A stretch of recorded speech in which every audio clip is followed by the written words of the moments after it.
rewind to the summer and there was maybe one £100 million signing that we anticipated could end in a car crash. No pun intended there, Jack. Apologies. Oh, well. But even with Jack Grealish's English player record signing for Manchester City, there have been some positives, like his blood alcohol level. But one player we probably didn't really think could fail at a new club after a big signing this summer was Romelu Lukaku moving back to Chelsea. But just 5 goals in 19 games, more US rap tunes listened to than minutes played, and a record for the fewest touches in a Premier League match ever later. What is the problem with Romelu Lukaku? Yo, y'all wildin', man. Now, there's been many chapters in Romelu Lukaku's career. There was not given a chance at Chelsea like many of his younger teammates, Lukaku. There was Everton, Ross Barkley link-up Lukaku. There was Timberland's Lukaku. But the version of himself that went into the move to Chelsea was probably the top that we've ever seen from him. After scoring 24 goals and grabbing 10 assists in Italy's top flight, it looked as if we'd finally found that powerful, ball-carrying, goal-hungry striker that had been threatening to come about since the Everton days. The Timberlands were off, or at the very least, they were the correct size now, and he didn't have to wear like an insole to make sure that his like feet were like actually comfortable inside the boot. What I'm saying is, it looked like it was all set up to work perfectly. He was a goal scorer. Chelsea were by far the lowest scorers out of any of the big clubs in the Premier League the season before. Easy equation, simple. Slap that in the back of your exam paper. Except you got the question wrong, didn't provide the working out, and it turns out you were actually answering the entirely wrong question, and the correct answer was Jamaica. Because after like a little bit of promise right at the start, it is simply not working for Big Rom right now. And that culminated in a game recently against Crystal Palace that Chelsea ended up winning. But when I tell you that Lukaku did not contribute, I don't mean that lightly. This man had 7 touches in the entire 90 minutes of the game, and just 2 in the first half. One of them was kick-off. What was he doing for the entire first 45? Why are Chelsea even giving him the appearance fee? At that point, having been so inactive, you're basically like the linesman. The 4th official contributed more to the match. The guy at SofaScore could have just had the whole day off. He doesn't need to track any of your stats because you're not involved. His heat map required no editing whatsoever. Do you understand how mad that is? Just search for an image on Google of a pitch and there you have it. A cold map, if you will. Chelsea won the game 1-0 thanks to a late strike from Hakim Ziyech, and that's what makes it even more mad. They had more possession, more shots on goal. I didn't really get a chance to watch this one, but I'm going to assume from the stats the game was played at least the majority in Crystal Palace's half, maybe like, I don't know, 65 to 35, and it still took him an hour for his touch count to match the number on the front of his shirt. The ball boy has a better average rating than you at this point. I shouldn't really mention Chelsea and ball boys, there's a bit of a controversy. This is the ball boys taking their revenge on the football club. The Ball Boy Association have finally had enough. I know I'm talking about this a lot, but I don't think you understand how hard it is as a striker in a team that's going positively at the game to only touch the ball 7 times in an hour and a half. If 25 minutes pass without you having any influence on the ball at all, you are a paying customer in the stadium. Get in the away end. Somebody at security, get him off the field and get him back to where he should be. The guy plays like a bouncer half the times. This shouldn't even be a surprise. His reaction to the match and this entire situation has been a head scratcher too. The 7 touches against Palace were good, but getting only 6 touches at Inter would be so sweet. The worst part is, can we even call it 7 touches? Because the chances are one of them was probably shocking. We're looking at a maximum here of at least, what, like 6.5 maybe?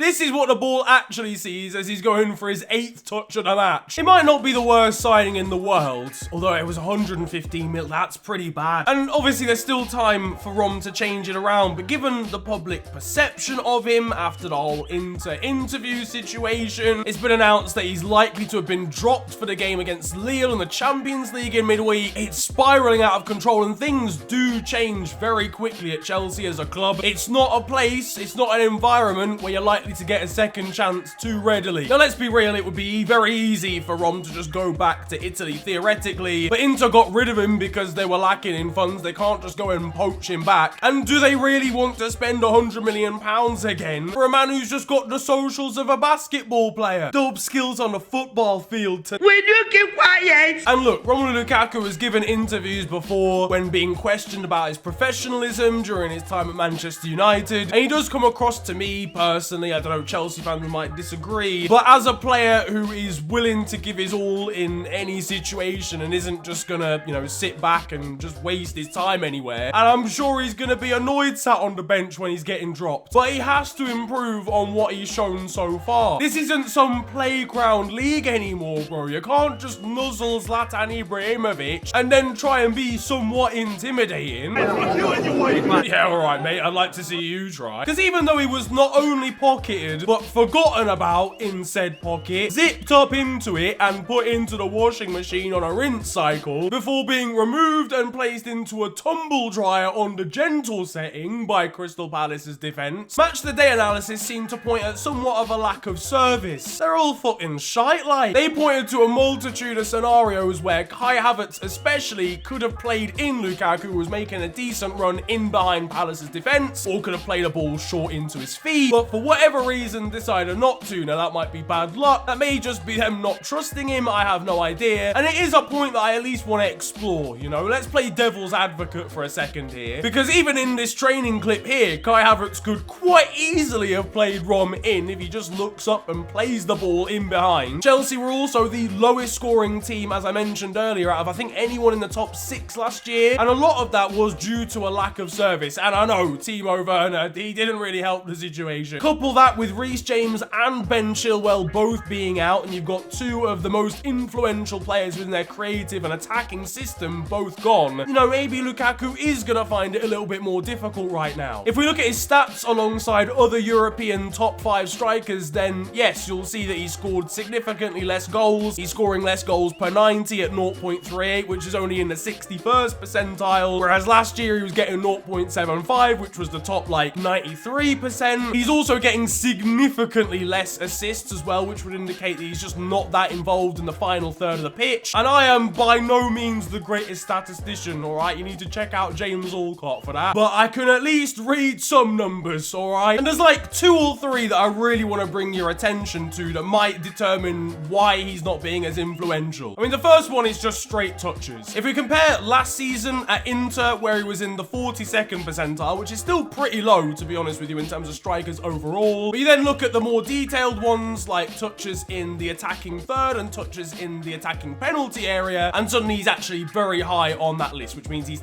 getting a lot of the ball in the really dangerous positions where he can score and obviously create a goal for someone else. If you compare that to this season at Chelsea, not only are his touches per 90 down massively, but also, I mean, his touches in the attacking penalty area are down slightly, but it's his touches in the attacking third that are down like exponentially. But you saw quite a few situations like this amazing goal, solo goal from Rom last season, where he'd pick up the ball quite deep and actually just dribble past people. That's where he can actually be quite impressive and add like another dimension to his game and be a bit less predictable, and he's not getting the opportunity to do that this season. But all of that is basically irrelevant in comparison to like the last stat that I want to show you, which is passes received. Now last year he was hanging around sort of the halfway mark, alright? Half of strikers in Europe are receiving the ball more than him, half of them aren't. It's not the end of the world, but in terms of progressive passes received, he was right up there, and he's still right up there for Chelsea. It's everything else that's fallen off the cliff. This guy is just simply not receiving the ball from his teammates. Now you could look at that in 2 separate ways. A, his teammates aren't doing enough in comparison to other teams and their strikers across Europe to actually feed him service, or you could look at it as Lukaku's fault and he's not getting himself into positions in which to be played the ball to. Whatever way you want to look at it, it's probably a combination of both to me. Either way, the Crystal Palace performance was unacceptable. I actually can't believe that even happened. Like, that's genuinely outrageous. Like, what did he even say to Tuchel when the boss told him they were traveling to Palace for a game on the weekend? You can if you like. but I won't be there. So all in all, to conclude, fuck knows. The main problem really is I don't think Chelsea are playing to his like quite niche strengths in comparison to other strikers. The problem is I think if Chelsea start playing to his strengths, the likes of Havertz and Mason Mount aren't going to be playing to theirs. So what do you think is going to happen? Can Lukaku turn this around? Will Chelsea turn this situation around? Or will he be leaving Stamford Bridge and heading back to sunny Italy in the summer? If you enjoyed this video, then feel free to slap a like on it, and of course subscribe if you are new to the channel. You can also follow me on social media. It is at @theofficialfng on Twitter and on Insta. But it's been a pleasure ranting at you guys today. Have a wonderful day, enjoy yourselves, and goodbye.